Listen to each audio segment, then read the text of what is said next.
just got promoted at work today. But it's bittersweet.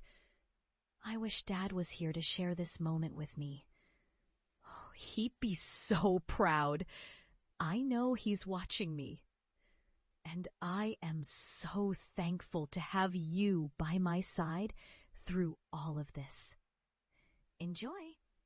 I still remember they saw my dream as a joke, a slapstick punchline in our family's history of practicality. But I knew deep down, something in me refused to let go.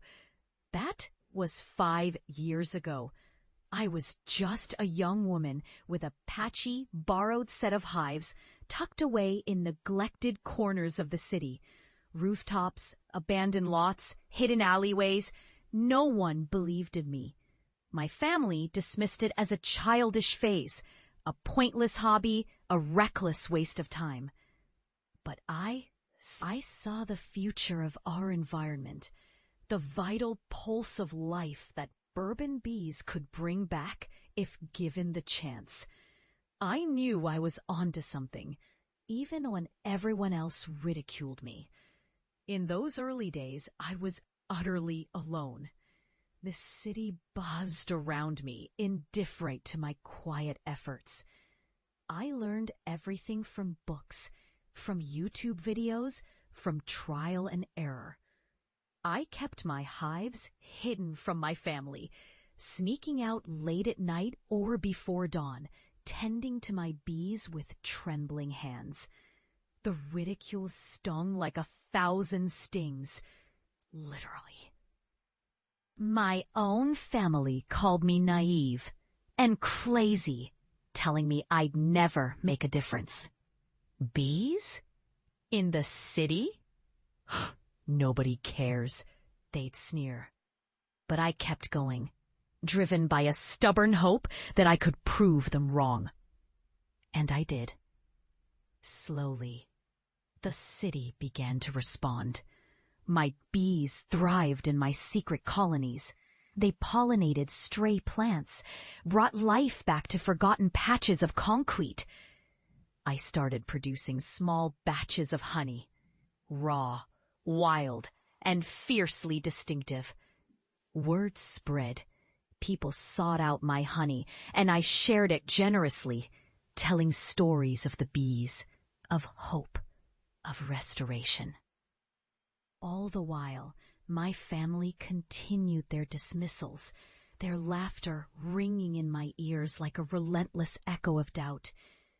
Then, years passed. The city changed. My hives expanded, attracting attention from environmentalists, urban farmers, even local officials. I partnered with community groups, started planting bee-friendly gardens, advocating for green spaces. My honey became a symbol of resilience, a sweet testament to what even the smallest efforts could accomplish. I'd built a business from nothing, an enterprise rooted in passion, perseverance, and a stubborn refusal to give up. But I never forgot the words my family had hurled at me. I'd built a business from nothing. An entrepreneur, their ridicule burned in my mind like an open wound. I knew the day would come when I'd come back, not as the quiet girl hiding her bees, but as someone transformed by her dreams, someone who proved that even in the bleakest, most dismissive surroundings, hope could bloom. And so I returned, not just to visit, but to show them what I'd become. I arranged an event, an open house at my urban apiary, right in the heart of the city. I wanted them to see the fruits of my labor, to witness firsthand the life I'd cultivated from the ground up. I knew they'd come, curious or skeptical, maybe both. I prepared for the moment when I'd stand before them, my success undeniable. The day arrived. The sun cast a golden hue over the city skyline. I watched my family arrive, their faces a mix of curiosity, skepticism, and perhaps just a flicker of something else I couldn't quite name. As they stepped into the apiary, I led them through the buzzing hives, the vibrant flowering plants, the honey jars gleaming with pride. Then I held up a jar, thick amber honey, fragrant and pure. "This," I said, voice steady but emotional, "is the result of years of hard work. It's not just honey, it's hope. It's proof that even in the toughest environments, life finds a way." My father looked at the honey, then at me, eyes narrowing. My mother's lips parted slightly, the usual dismissiveness replaced with something softer, almost uncertain. But then it happened. The moment I had been waiting for. I opened a small sample and handed it to my father. "Try it," I urged gently. "Taste what perseverance can produce." He hesitated, then took a cautious spoonful. His eyes widened. This is incredible," he whispered, voice trembling. How did you get this so perfect?" I smiled, quiet but resolute. "Because I believed. When everyone said I was foolish, I kept going. I secretly tended my hives, nurtured those tiny lives. I turned ridicule into resilience, something you all doubted was possible." The silence that followed was deafening. My family, once so dismissive, now looked at the honey, then at me.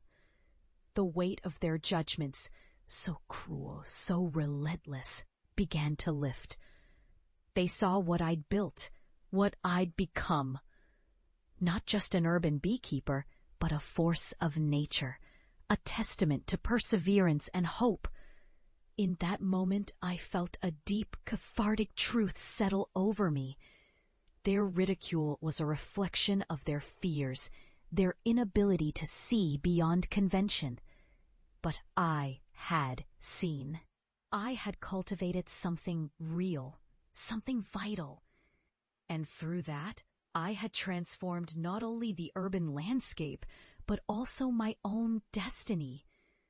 As I watched my family take in the sight of the thriving gardens, the buzzing hives, and the golden honey, I realized something profound. Success isn't about avoiding ridicule. It's about proving that even the most dismissed dreams can blossom into something extraordinary. It's about resilience, about standing tall amid storms of doubt, and finally, letting the world see what you've become. That day, I didn't just restore bees or produce honey. I restored my own faith, and I unlocked a truth I hope everyone learns someday. Your dreams are worth fighting for, no matter how impossible they seem. Because with perseverance, you can turn the harshest words into the sweetest victory.